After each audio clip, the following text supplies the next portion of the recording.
श्री शिवाय नमस्तुभ्यम। हम सबको पता है कि 22 जून को स्नान दान की ज्येष्ठ पूर्णिमा पड़ रही है और यह वही पूर्णिमा है जिस दिन हम सभी लोगों को रात 9:15 वाला उपाय को करना होगा। बहुत ही विस्तार से बहुत ही प्यार से बताऊंगा। आपके घर में किसी भी प्रकार की कोई भी बीमारी होगी, चाहे वो छोटी हो या फिर बहुत बड़ी या फिर बहुत ज़्यादा पुरानी हो, वो सारी बीमारियां खत्म हो जाएंगी, जो कि पूज्य गुरु जी की कथा से सुन के बहुत अच्छे से आपको बताऊंगा। स्पेशल सा उपाय है, प्यारा सा उपाय है। 9:15 वाला, ठीक है ना? बहुत ध्यान से सुनिए, ये आंवले वाला उपाय है ना। काफ़ी ज़्यादा लोग परेशान होते हैं, भैया हमें आंवला नहीं मिलता तो हम क्या करें, कैसे किस चीज़ को कर सकते हैं, समझने की कोशिश करिएगा। यहाँ पे जानबूझ करके मैंने ऐसी चीज़ों को ले रखा है जिसमें आंवले के सारी चीज़ आ जा रहे हैं। जैसे आंवले का फल आ जा रहा है, आंवले की पत्ती आ जा रही है, आंवले की डंडी आ जा रही है, आंवले का तना आ जा रहा है ना। मेरा ये सब दिखाने का पर्पस पता है क्या है कि आपको कंफ्यूज नहीं होना है कि हमें आंवले का लेना क्या है। जो कुछ भी आपको आंवले का मिल जाए, अगर आंवले का फल मिल जाए है तो उसको काट करके ले लो। अगर आंवले की पत्ती मिल जाए वो ले सकते हो। डंडी में कहने का मेरा मतलब ये है कि आपको आंवले से संबंधित जो कुछ भी मिल जाए, इवन आंवले का पाउडर भी मिल जाता है तो वो भी आप ले सकते हो, ठीक है ना? ले लेना। और लेने के बाद में एक तांबे का लोटा लेंगे, उसमें जल भरेंगे। कहाँ का जल होगा? आपके अपने घर का। और सबसे प्यारी बात, सबसे अच्छी बात पता है इस उपाय की क्या है कि इस उपाय को आपको अपने घर पे करना। समय मैंने स्क्रीन पे लिखा था कितने बजे, रात में 9:1 पर। अब देखो, कोई हार्ड फास्ट रूल नहीं है कि अब घड़ी देख रहे हैं 9:15 पर हुआ तब जाकर के उपाय करें, नहीं 2-4 मिनट आगे पीछे हो सकता है, बट आप कोशिश करिए 9:15 पे उपाय करने की, ठीक है ना? जल भर लिया, इस जल के अंदर ही, अलग से नहीं, इसी जल के अंदर आंवले से संबंधित जो कुछ भी आपको मिल जाता है इसके अंदर डाल देंगे। 9:15 पर आपको अपने घर पे ही उपाय करना है, मंदिर नहीं जाना है। फेस रखना होगा उत्तर दिशा और नॉर्थ डायरेक्शन, है ना? किसी भी प्रकार की बीमारी, चाहे वो छोटी हो या फिर बहुत बड़ी बीमारी हो, उसे खत्म करने के लिए एक महादेव का नाम लिया जाता है और वह महादेव का नाम है कुंदकेश्वर महादेव। कौन से महादेव? कुंदकेश्वर महादेव। इन्हीं महादेव का नाम लेकर के जो आंवले वाला जल है वो आपको रात में 9:15 पर कुंदकेश्वर महादेव के नाम से उस व्यक्ति का नाम और गोत्र बोल के, जो व्यक्ति आपके घर में बीमार है, अगर यह उपाय लगातार 3 दिनों तक करना है, एक ही दिन करके हट नहीं जाना है, लगातार 3 दिनों तक। जैसे आपने 22 को किया, 23 को करना और फिर 24 को करना। इस तरीके से लगातार 3 दिनों तक कर लेंगे कुंदकेश्वर महादेव के नाम से, उस इंसान की वो सारी बीमारियां धीरे धीरे खत्म जरूर हो जाएंगी। एक डाउट होता है मेरी बहुत सारी बहनों को, भैया जब जल चढ़ाएंगे तो क्या इस आंवले के जल को रोक करके उस व्यक्ति को पिलाना भी है? तो इसका जवाब है नहीं, उसे पिलाना वगैरह नहीं है, सिर्फ आपको उपाय कर लेना है और कुछ भी नहीं करना, ठीक है ना? समझ में मेरी बात आई? चलो, तो यहाँ पे हम सभी लोगों ने अपनी बात कर ली है।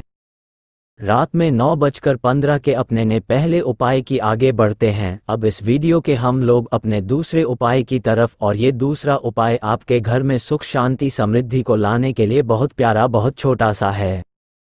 कैसे? जैसे मान लीजिए कि अगर आपके घर में लड़ाई बहुत होती है ना, जैसे मान लीजिए कि बैठे हो 4 लोग बात कर रहे हैं आपस में, और बात करते करते ही आपस में इतनी लड़ाइयाँ हो गई कि बस मारपीट की नौबत आ गई, गाली गलौज घर में होने लगा, ऐसी कंडीशन घर में बन जाती है लड़ाई को लेकर के। आप इस उपाय को करेंगे, स्क्रीन पे आप सभी को घी दिख रहा होगा। बहुत ज़्यादा लेने की ज़रूरत नहीं है, 1 चम्मच से भी कम हमें लेना है घी, बट कोशिश करिएगा कि ये घी गौ माता के दूध से बना हुआ हो, ठीक? ले लिया। लेने के बाद में पूर्णिमा का तिथि है तो सफ़ेद पुष्प का उपाय हमें जरूर करना चाहिए, तो आपको एक सफ़ेद पुष्प भी ले लेना। घी लेंगे, सफ़ेद पुष्प लेंगे और फिर तांबे के लोटे में आपको जल भरना है ना। भर लिया जल को आपको पहुंचना होगा महादेव के शिवलिंग के पास में। यह उपाय भी आज आपको रात में ही करना है, आपको दिन में करने की ज़रूरत नहीं है, क्योंकि पूर्णिमा का कोई भी उपाय होता है चंद्र देवता की रोशनी में ही किया जाता है, इसलिए ध्यान रखिएगा।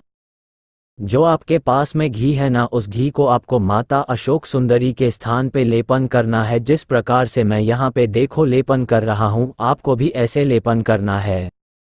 ना घी का आपने लेपन कर दिया। अब जो आपके पास में सफ़ेद पुष्प है अभी उसे कुछ भी नहीं करेंगे। आपके पास में यहाँ पे घी था, घी का लेपन किया और महादेव से यह विनती करेंगे, हमारे घर में इस तरीके से क्रोध होता है, लड़ाइयाँ होती हैं, हे शिव शंभु भोलेनाथ आप हमारे घर से इन सभी लड़ाइयों को दूर करें। ऐसे प्रार्थना करके और उसके बाद में एक लोटा शुद्ध जल तांबे के लोटे से श्री शिवाय नमस्तुभ्यम का जप करते हुए समर्पित करेंगे।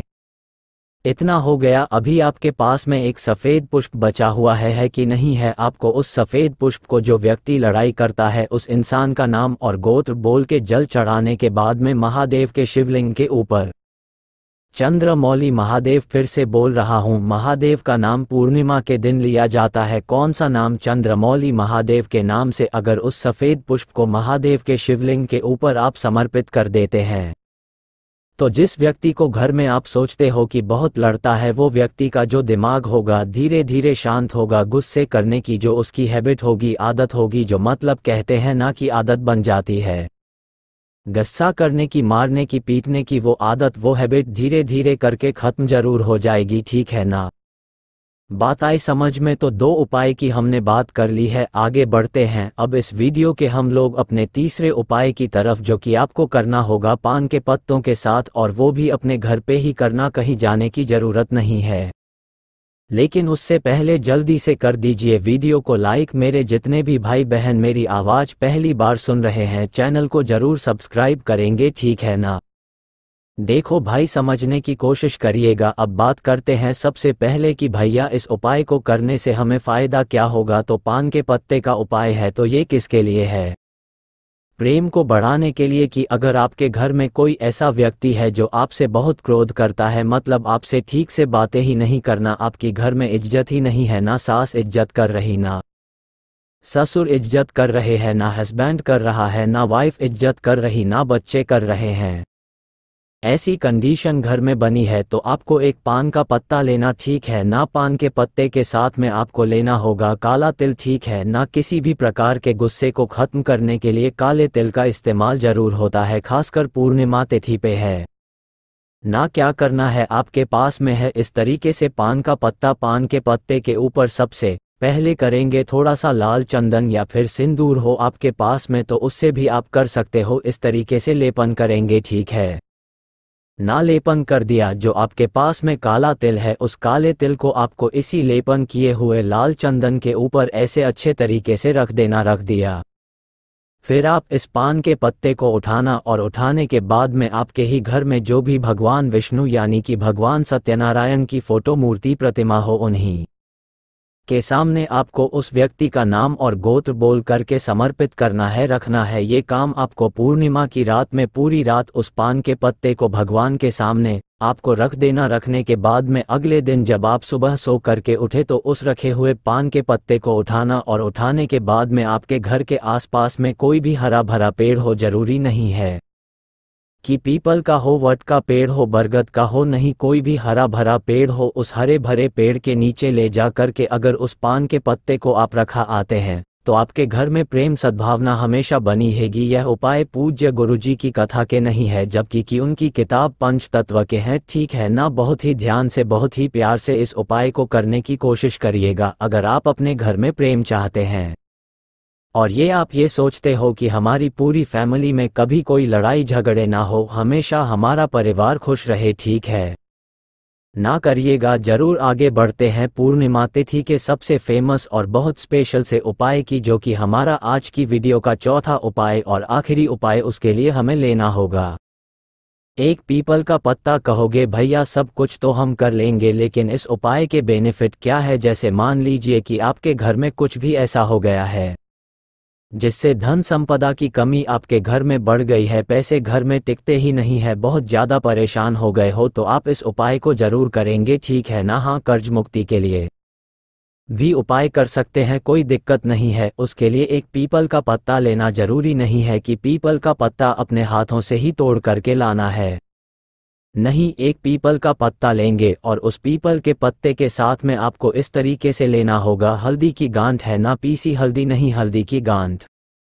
1 या 2 ले लेंगे। हल्दी की गांठ के साथ में आपको लेना होगा एक आपको बेलपत्र लेना होगा, और साथ ही साथ आपको एक शमी का पत्ता, एक बेलपत्र, एक पीपल का पत्ता, और आपको हल्दी की कुछ गांठ। इन सभी चीज़ों को लेकर के एक तांबे का लोटा लेंगे। उस तांबे के लोटे में आपको जल भरना, ठीक है ना। जल को भरने के बाद में जितनी चीज़ें मैंने आपको दिखाई उन सभी चीज़ों को इस कलश के अंदर डाल देना, और आपको माँ लक्ष्मी का ध्यान करते हुए, स्मरण करते हुए इस पूरे के पूरे जल को महादेव के शिवलिंग के ऊपर समर्पित कर देंगे, चंद्रेश्वर महादेव के नाम से। अब जैसे ही मैंने कहा महादेव के शिवलिंग के ऊपर समर्पित कर देंगे। काफ़ी लोग कहेंगे भैया लदी तो महादेव को नहीं चढ़ती है, तो वैसे आप इस उपाय को कर सकते हैं, कोई दिक्कत ही है, कोई प्रॉब्लम नहीं है। बट जिनको दिक्कत है इस उपाय को करने में, वो किसी पेड़ के नीचे जाकर के भी इस उपाय को कर सकते हैं। अगर महादेव के शिवलिंग के पास में नहीं करना, आपके घर के आसपास कोई हरा भरा पेड़ हो तो वहां पे भी जाकर के माँ लक्ष्मी यानी कि माता श्री का नाम लेकर के अगर आप समर्पित कर देते हैं तो आपके घर में कभी धन संपदा की कमी नहीं हो सकती। और अगर कर्ज में बहुत ज़्यादा डूबे हो, पैसे घर में टिकते नहीं है, तो कर्ज की समस्याएं हमेशा खत्म जरूर हो जाएंगी, ठीक है ना। करके देखिएगा, इससे सुंदर उपाय आपको नहीं मिल सकता। अपने घर में धन संपदा को बढ़ाने के लिए मैंने कोशिश की अच्छा समझाने की। वीडियो पसंद आई हो तो आपको वीडियो को लाइक करना होगा। मेरे जितने भी भाई बहन मेरी आवाज़ पहली बार सुन रहे हैं, चैनल को सब्सक्राइब करिएगा। कुछ पूछना है नीचे कमेंट सेक्शन में पूछें।